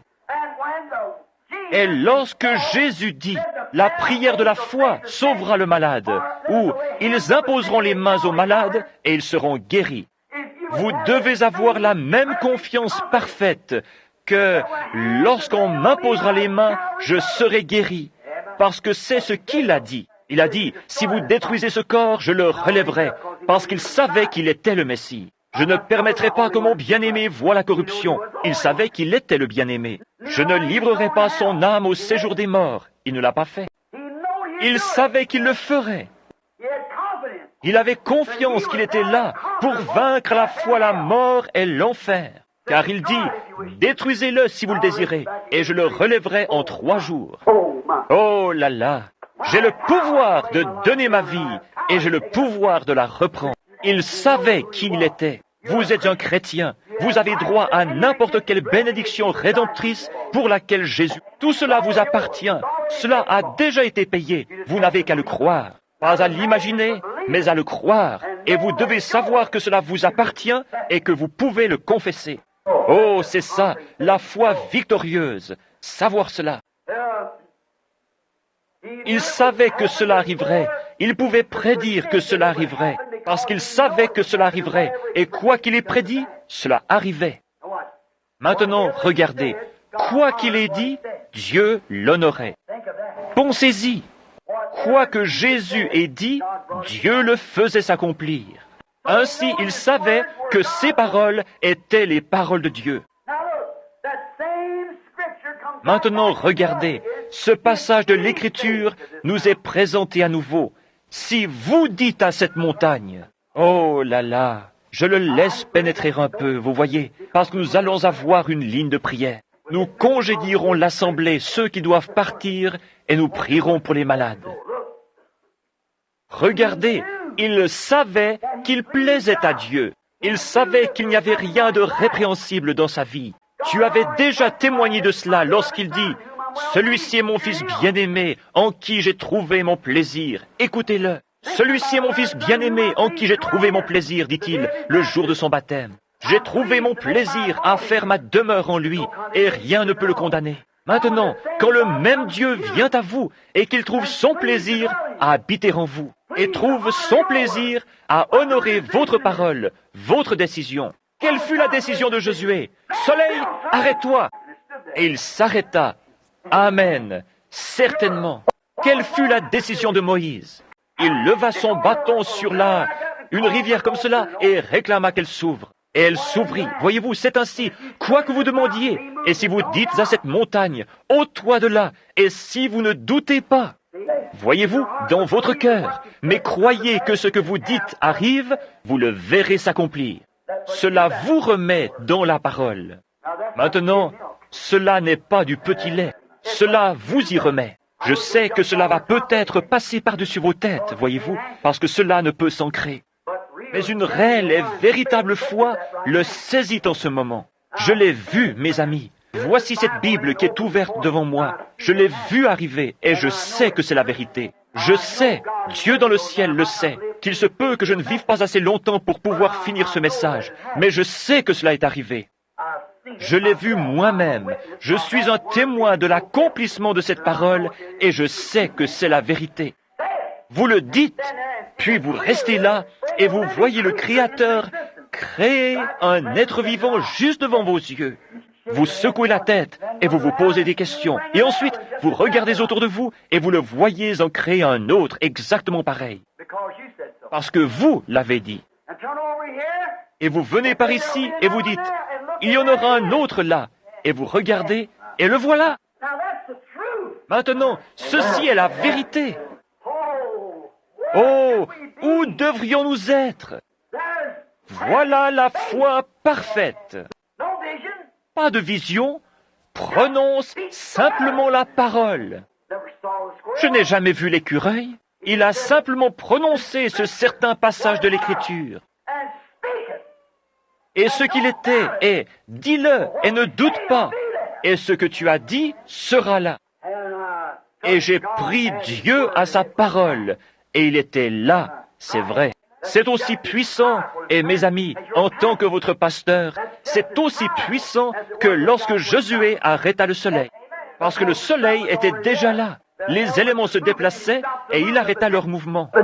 Mais ici, il a apporté quelque chose qui n'était pas là. Il a créé. Je suis si content de connaître le Dieu qui peut un jour prendre la poussière de la terre et sans qu'il n'y ait rien, me rappeler de nouveau la vie. Après que j'ai été enterré dans la tombe. Oh là là, c'est cela. Ma foi regarde en haut vers toi, toi agneau du calvaire. Si vous le dites, et si vous ne doutez pas, mais croyez que ce que vous dites arrive, vous le verrez s'accomplir. Voyez-vous, croyez que cela arrivera. David, dans les psaumes, parla de lui. Et avec cette foi, il prit sa puissance et s'occupa des autres. Il ne la garda pas seulement pour lui-même, mais avec elle, il s'occupa des autres. Il fit aussi l'impossible pour sauver les autres, et il peut faire la même chose maintenant. Il a promis la même foi aux croyants dans sa parole. Et Jean, comme il l'a dit dans Jean 14, 12, Marc 16, et aussi dans Marc 11, 23, que nous venons de lire. Maintenant, regardez. Il nous est apparu sous la même forme que dans l'Ancien Testament et que dans le Nouveau Testament. Et il a fait connaître le même Christ par la même parole. Et je vous déclare que Christ est le Saint-Esprit. Le mot Christ signifie le oint. Une personne qui est ointe, c'est cela le Christ, le oint. Combien savent que c'est vrai? C'est l'inter. Le oint, il est dit qu'il y aurait un homme qui serait oint. Oint de quoi? La Bible dit dans Acte 2 que Jésus de Nazareth, cet homme à qui Dieu rendit témoignage et qui l'oignit du Saint-Esprit, s'en alla et fit de grandes œuvres, voyez-vous. Et Dieu manifesta et prouva qu'il était dans cet homme. Et maintenant, nous devenons, en étant oints par ce même esprit, des messiais oints, des messies des derniers jours, pour illuminer la résurrection de Jésus-Christ et montrer qu'il n'est pas mort, mais qu'il est dans son peuple, sous la forme du Saint-Esprit, et qu'il agit au milieu de son épouse. Il est épris d'elle, et il se déverse en elle. Ils deviennent un pour le souper des noces. Et les mêmes signes promis par le même Dieu, dans la même parole, produisent les mêmes manifestations que lui. Il ne nous reste plus rien d'autre à faire que de croire cela. Et croire cela est la substance. Et cela crée une foi parfaite. Pensez combien nous sommes engourdis. Pensez à cela une minute. Voyons maintenant, a-t-il bien fait toute chose? Nous a-t-il déjà dit quelque chose qui ne soit pas arrivé exactement tel qu'il l'avait annoncé? N'a-t-il pas accompli et fait exactement ce qu'il avait promis de faire? Et la grande colonne de feu n'a-t-elle pas été parmi nous? Ne l'avons-nous pas vu? La science ne l'a-t-elle pas photographié après qu'il eût été prédit ce qui arriverait? Allons là-bas, et même les journaux et les revues en ont parlé et ont montré cela, alors que ces choses avaient été annoncées des mois avant qu'elles n'arrivent. N'a-t-il pas opéré exactement de la même façon que dans l'Ancien et dans le Nouveau Testament? Et c'est exactement le même Saint-Esprit vient et discerne, et la parole de Dieu est vivante et plus pénétrante qu'une épée à deux tranchants. Elle discerne les pensées et les intentions du cœur. N'est-ce pas vrai? Cela n'est-il pas le même Dieu? Et ce même Dieu n'est pas un étranger se trouvant dans un autre endroit. Il est ici. Il est ici et il fait ceci pour créer une foi parfaite. Je le sens. Je sais qu'il est ici maintenant.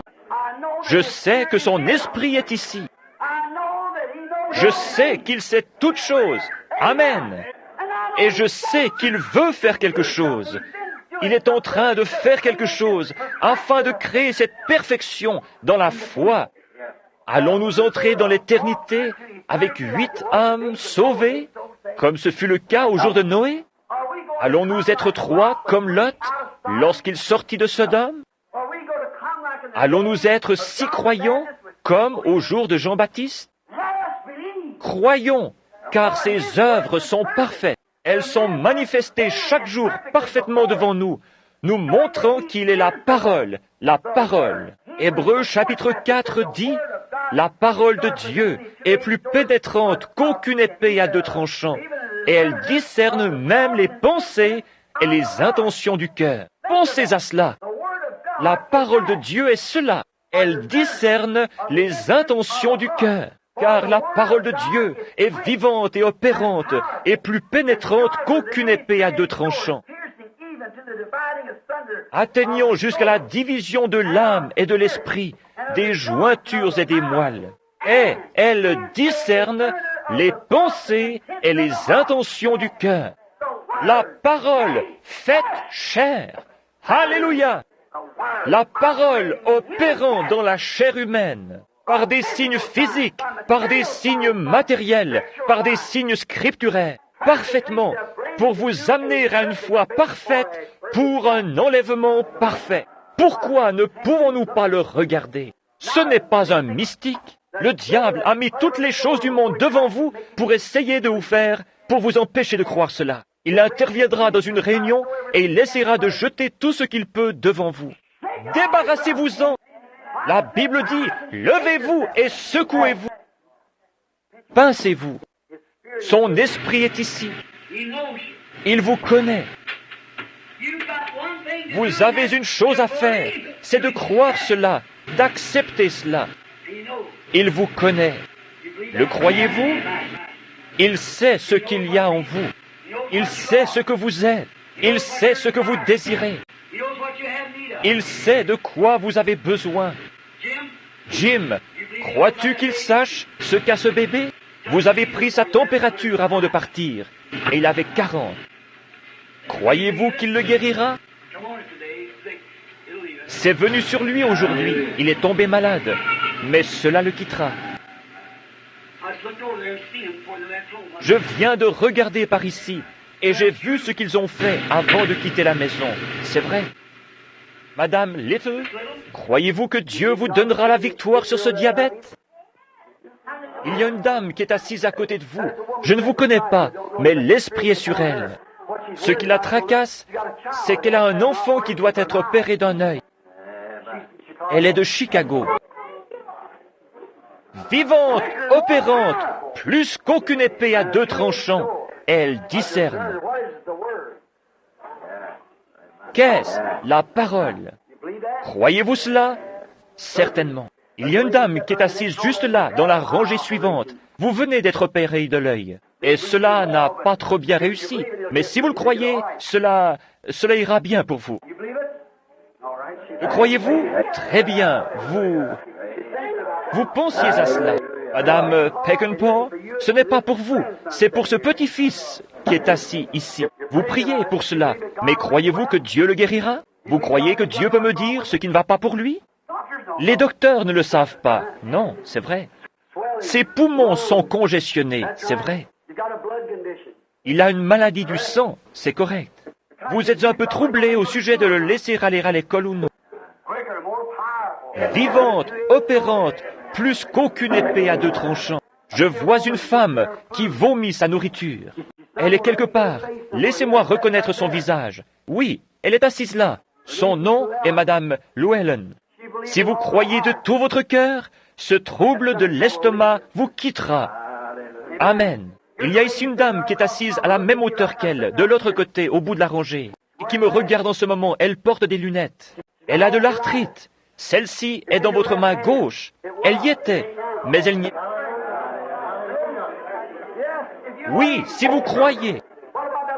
Qu'en est-il de ce bébé qui est là? Il vient de l'Ohio.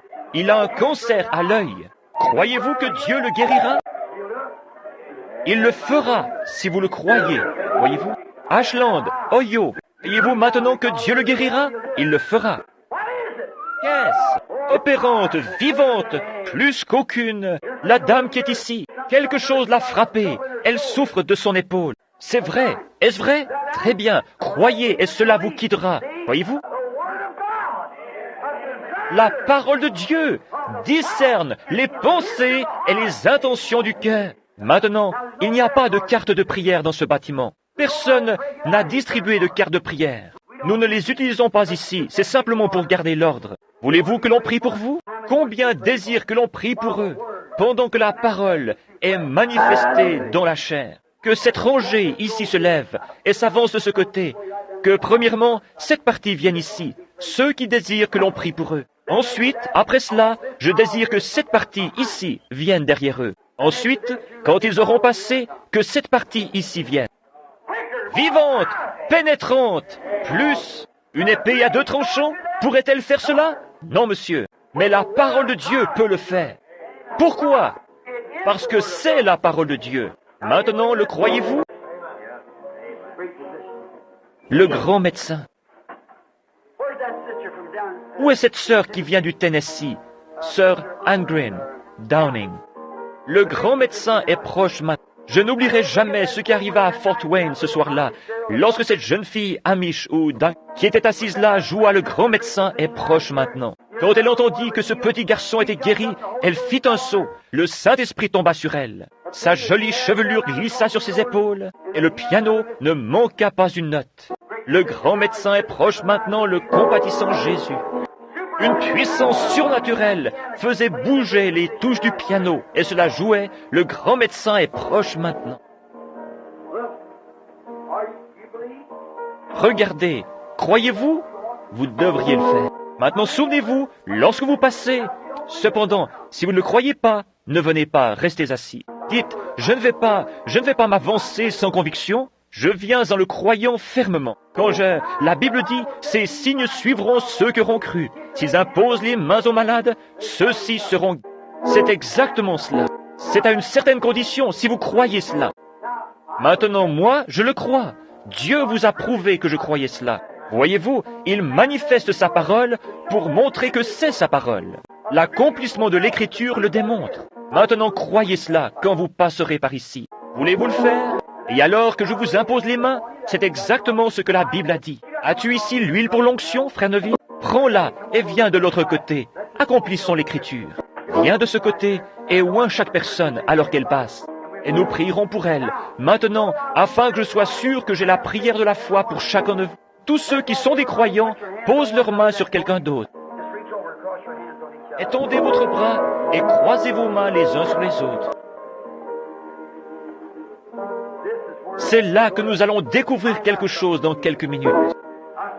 Je verrai ainsi combien mon Église a avancé dans ce que nous croyons. Je désire voir combien les gens sont avancés. Je désire voir combien les gens sont avancés et combien ils sont prêts à prendre l'épée pour monter au front et dire « Je te défie, Satan. Je te défie. Tu ne peux plus me faire douter. Pourquoi ces choses sont-elles faites? Pour que les gens croient. C'est la parole. C'est cela qui vous montre que je vous prêche la vérité, la parole. La parole faite chair en vous, devenue parole, devenue vie en vous, devenue vie en moi. Voyez-vous? le grand médecin. Très bien, inclinons nos têtes maintenant. Seigneur Jésus, le grand médecin est proche maintenant. Tu es le médecin. J'ai prêché ta parole et ta parole a déclaré que tu étais ici et que tu es le même hier, aujourd'hui et éternellement et que tu ne peux faillir.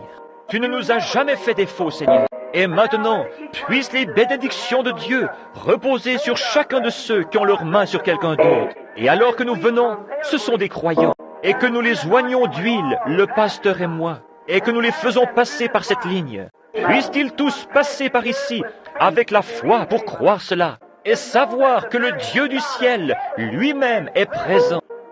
Puisse chacun se secouer, puisse-t-il le faire, 7 fois au moins, Seigneur. Fais que cela pénètre, Seigneur, une fois. Ouvre leurs yeux, Seigneur, afin qu'ils puissent voir ce qui se passe, et afin qu'ils ne soient pas comme des aveugles qui chancellent, et qu'ils voient la réalité de la présence d'un Jésus-Christ ressuscité. Accorde-le, Seigneur, par le nom de Jésus. Amen. Je vous recommande, au nom de Jésus-Christ, de ne pas venir dans cette ligne de prière, à moins que vous ne sentiez que vous avez cette foi parfaite, parce que vous ne feriez que prendre la place de quelqu'un d'autre. Ne faites pas cela. Pendant tout le temps que je vous ai prêché, vous ai-je déjà dit quelque chose qui ne soit pas arrivé? Exactement. Le Seigneur a fait cela. Il ne l'a pas fait pour moi, car je crois. Il l'a fait pour vous, afin que vous puissiez croire que ce que je vous dis est la vérité. Maintenant, croyez-le. Ça ira bien. Et vous guérirez. En venant ici, déposez votre incrédulité dans cette poche spirituelle là en bas. Vous ne la verrez pas, mais elle sera là. Quand cette huile vous touchera, déposez votre incrédulité à cet endroit. Déposez-la et partez avec cette foi parfaite que vous êtes guéri. Voulez-vous le faire? Alors que le Seigneur vous bénisse. Très bien, je vais demander à quelqu'un qui peut diriger les chants de... Où est ce grand prédicateur, frère? Quel est son nom? Caps. Frère Caps. Est-il dans la ligne? Que dites-vous? Venez ici, frère Caps, et mettez-vous là, et chantez avec l'assemblée, pendant que nous prions tous. Le grand médecin est proche maintenant. Que chacun de vous chante avec son cœur. Ne chantez pas comme cela en disant « Je vais chanter, grand médecin est proche, maintenant, le compatissant Jésus, il réconforte le cœur abattu, le compatissant Jésus. Oh, oh, oh là là. Soyez sur vos gardes, soyez prêts à agir, soyez vigilants. Oui, le grand médecin est ici maintenant, le compatissant Jésus. Il prouve qu'il est ici. Je crois en lui. Amen. Très bien, que ceux qui ont la foi s'avancent.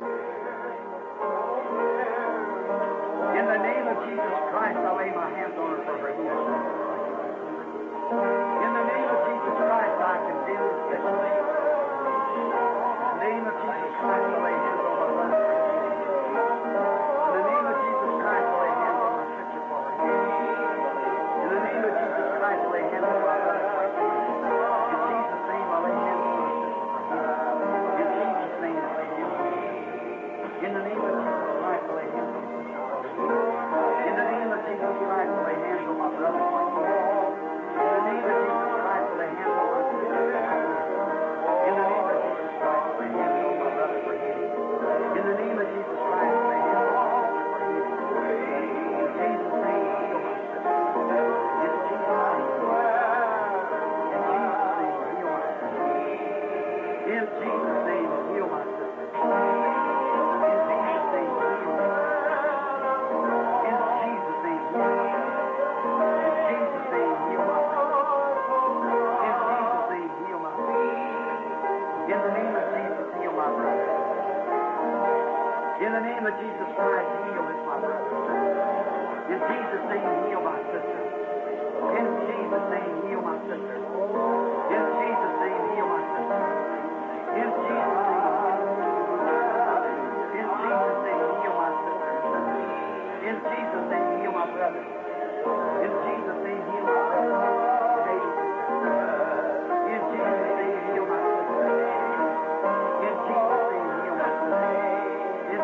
my brother. In Jesus' name, heal this Lord. In Jesus' name, heal my brother. Jesus' name, heal my sister. In Jesus' name, heal my sister. Jesus' name, heal this little girl. In the name of Jesus, heal this my sister. In Jesus' name, heal my sister. Jesus' name, heal my brother. Jesus' name, heal my sister. Jesus' name, heal my brother. Jesus' name, heal my brother. Jesus' name, heal my brother. Jesus' name, heal my sister. Jesus' name, heal my brother. Jesus' name, heal my sister. Jesus' name, heal my brother. Jesus' name, heal this my brother. Jesus' name, heal my brother. Jesus' name, heal, Lord, my brother. Jesus' name, heal my sister. Jesus' name, heal my sister. Glory to God. Healing my brother too, Lord. Jesus' name, heal my sister. Jesus' name, heal my brother. Jesus' name, heal my brother. Jesus' name, heal my brother. Jesus' name, heal my sister. Jesus' name, heal my sister. Jesus' name, heal his child. Jesus' name, heal his sister. Jesus' name, heal his sister. In the name of Jesus Christ, heal his sister. Jesus' name, heal his sister. In Jesus' name, heal her sister. In the name of Jesus, Lord, heal her sister. In Jesus' name, heal my brother. Make him well. In the name of Jesus Christ, heal my sister. In Jesus' name, heal my brother. Jesus' name, heal my brother. In Jesus' name, heal my brother. Jesus' name, heal my sister. Jesus' name, heal this my sister. In Jesus' name, heal the little girl. In Jesus' name, heal my sister. Jesus' name, heal my brother. Jesus' name, heal my sister. Jesus' name, heal my sister. Jesus' name, heal the child. Heal the child, Lord. In Jesus' name, heal the little boy. In Jesus' name, heal my sister, Lord. In Jesus' name, heal my sister, Lord. In Jesus' name, heal my sister. In Jesus' name, heal my brother. In the name of Jesus Christ, heal my sister. In Jesus' name, deposit your unbelief now. In Jesus' name, heal my brother. In Jesus' name, heal my brother. Drop your unbelief in the box now. Have my take perfect faith.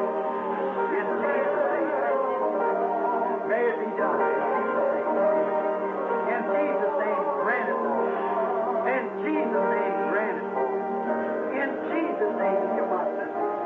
In Jesus' name, heal my sister. In Jesus' name, heal my sister. In Jesus' name, heal my sister. In the name of Jesus, heal my sister.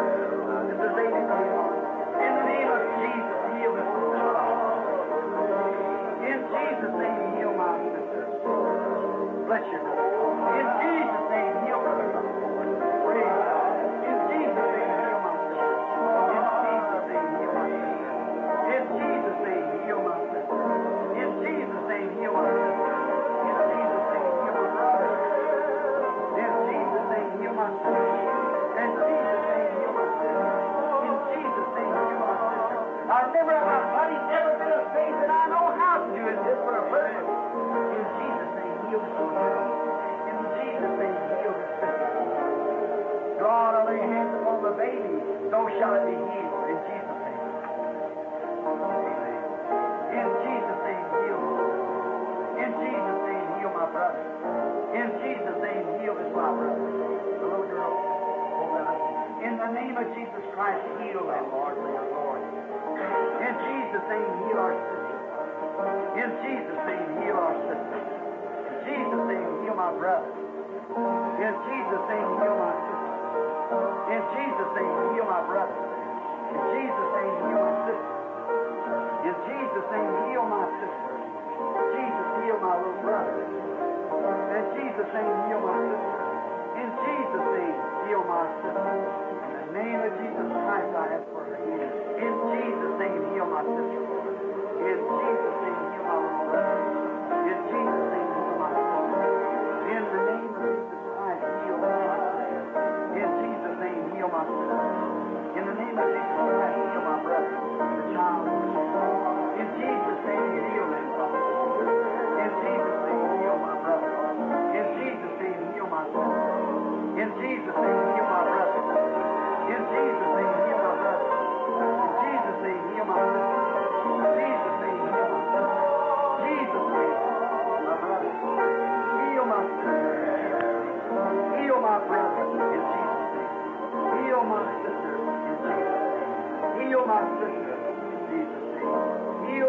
sister.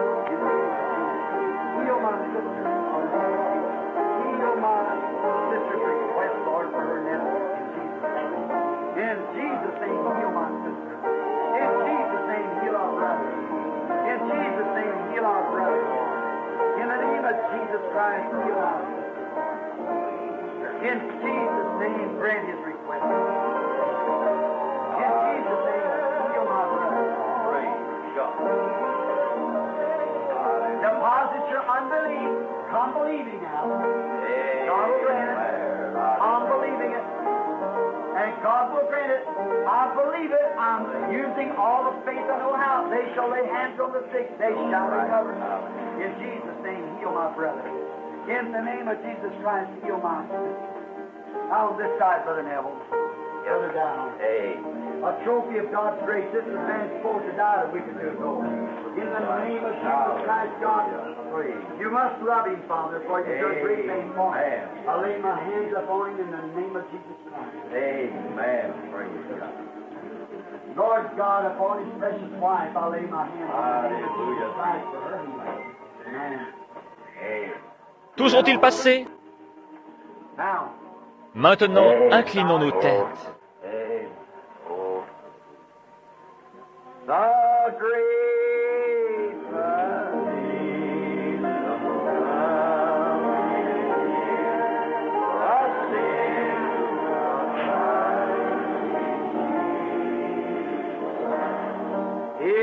peace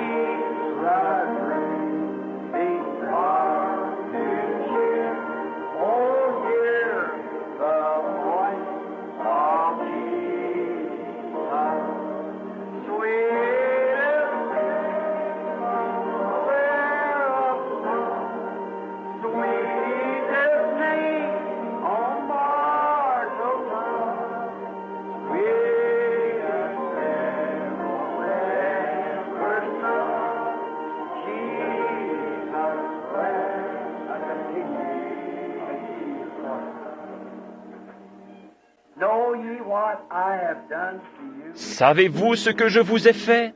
You call me your pastor. Vous m'avez appelé votre pasteur, et vous dites bien, car je le suis. If I, your pastor, Si moi, en tant que votre pasteur, ai été identifié par Jésus-Christ comme faisant son œuvre, alors croyez ma parole. En faisant cet acte de foi et en vous imposant les mains, j'ai condamné la maladie et les afflictions qui vous tourmentaient. Croyez-le, ainsi vous recevrez la réponse, peu importe ce que c'est. Car toutes choses sont possibles à ceux qui croient. Et quand vous priez, croyez que vous recevez ce que vous avez demandé. Et je crois vraiment que je le reçois. Et dans mon cœur, j'accepte chacune de vos guérisons. J'accepte que c'est accompli. Je le crois avec tout ce qui est en moi. J'ai aussi posé mes mains sur ces mouchoirs qui sont là. J'ai surveillé cela de près. Je crois qu'ils produiront exactement ce que les gens ont demandé. Je le crois. Ceci entre dans ce troisième pool. Je le crois. Maintenant, je désire vous poser une question sincère, à vous qui avez passé par la ligne de prière. Pouvez-vous réellement croire et sentir maintenant que quelque chose s'est passé en vous depuis que l'on vous a imposé les mains? Le voilà. C'est ceci que nous attendions. Cela commence juste à s'épanouir maintenant. Voyez-vous, cela vient de commencer avec « J'ai fait ceci dans un but précis. J'ai fait ceci dans un but précis. Je suis en train de préparer quelque chose. » Vous voyez, en prenant cette charge de foi et en retournant pour commencer et entrer, afin d'élever en quelque sorte la foi dans un cadre que vous n'avez jamais remarqué auparavant. Pas une foi quelconque, mais une foi parfaite, édifiée ici en dedans. Et observez un Dieu parfait, avec un cœur parfait, garder une promesse parfaite par sa parole parfaite, qui est plus pénétrante qu'aucune épée à deux tranchants et qui discerne les pensées du cœur. Nous arrivons maintenant à la perfection parce que les gens doivent arriver à ceci afin que l'enlèvement ait lieu. Ce qui le retient en ce moment, c'est attendre que cette Église entre dans cette foi parfaite pour l'enlèvement. Je la cherche. Cela veut dire que je dois être secoué et abaissé, et cela veut dire la même chose pour vous. Mais ensemble, nous y arriverons par la grâce de Dieu. Amen.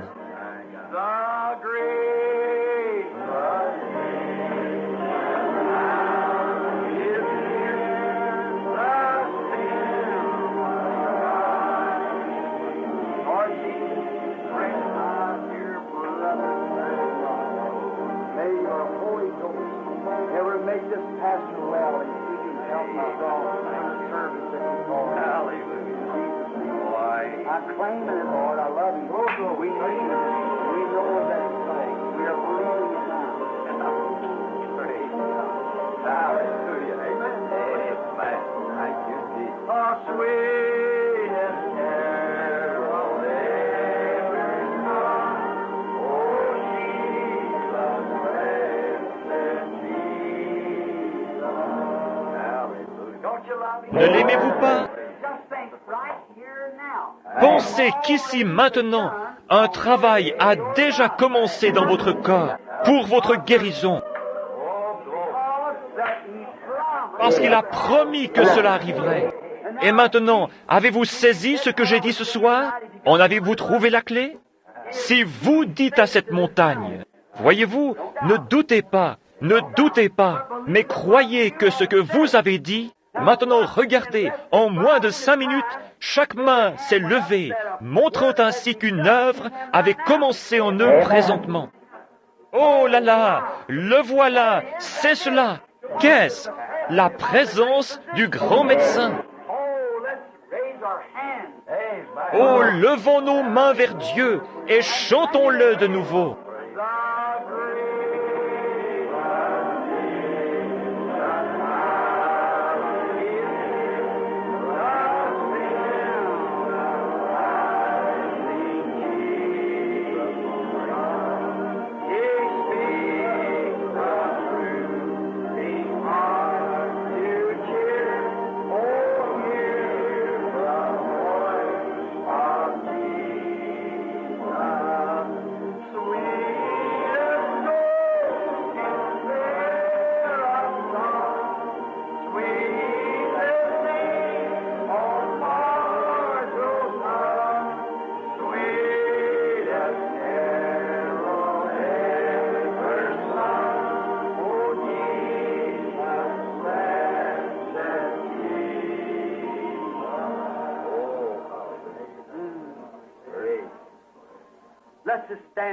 Restons tranquilles 1 minute. Adorons-le dans notre cœur. Pensez-y. Il est ici. Il est ici. Qui? Qui s'identifie comme étant la parole?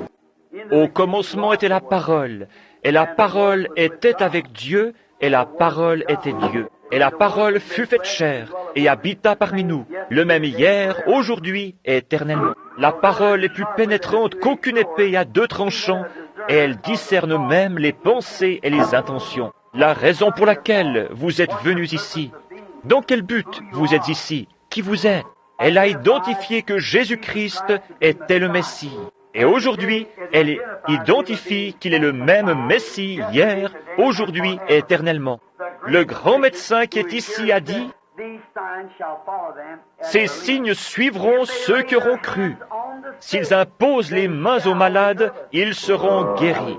Et si vous dites à cette montagne, ôte-toi de là, et si vous ne doutez point en votre cœur, mais croyez, s'il peut créer des écureuils qui ne peuvent croire en aucun cas, ni n'en ont la faculté. C'est ma propre foi qui sort et fait cela. Ma foi dans ce qu'il m'a poussé à demander. Il m'a incité à le demander, et j'ai accepté son défi. En obéissant à sa parole, je l'ai demandé et il est apparu. Dieu dans le ciel sait que c'est vrai. Peut-il aussi guérir les malades? S'il peut m'élever en amenant ma foi ici en haut, même pour les gens, même si eux ne peuvent grimper jusqu'à ce cadre-là, s'ils n'y arrivent pas, il peut utiliser ma foi. Il peut m'élever jusqu'à cette place. et j'y monte pour vous. Je crois pour vous. Je parle pour vous. Je suis votre frère, et en tant que votre frère, je me tiens là comme intercesseur, et j'essaie de mon mieux de vous porter devant Dieu. Et je suis debout maintenant, juste devant le trône blanc, pointant mon doigt vers ce sacrifice sanglant et déclarant par son nom que c'est fait. Cela doit arriver, cela doit arriver. Vous savez que c'est arrivé. Je sais que c'est arrivé, et vous aussi le savez. Et c'est ainsi, c'est vrai. Amen. The carol never sung. Oh, Jesus, blessed Jesus, sweet as snow in Seraphim, sweetest name on mortal tongue, sweetest carol ever sung, Jesus, blessed Jesus. And the devils were subject. Et les démons nous étaient assujettis en ton nom, Sweetest le nom le plus doux sur la langue d'un mortel. Les démons, ce nom qui ressuscite les morts, qui guérit les malades, qui purifie les lépreux, qui chasse les démons, qui fait des chrétiens. Il n'y a pas d'autre nom sous le ciel. Je vis, je baptise, je crois, j'adore dans ce nom. Oh, laissez-moi en devenir une partie. Laisse-moi perdre mon moi et le retrouver, Seigneur, en toi. Ce nom, Jésus-Christ, le Messie oint. Laisse-moi me frayer un chemin à travers la boue de l'incrédulité, afin de refléter la beauté de Jésus-Christ, le même hier, aujourd'hui et éternellement. Maintenant, que Dieu vous bénisse. Quand vous reviendrez ici dimanche prochain, donnez le témoignage de votre guérison et de ce qui s'est passé cette semaine. Observez et voyez ce qui arrive. C'est terminé. Comment le savez-vous? Il m'a dit de le dire, et je l'ai dit. C'est cela, c'est terminé, je le crois. Maintenant, le pasteur, frère Neville. Juste un instant.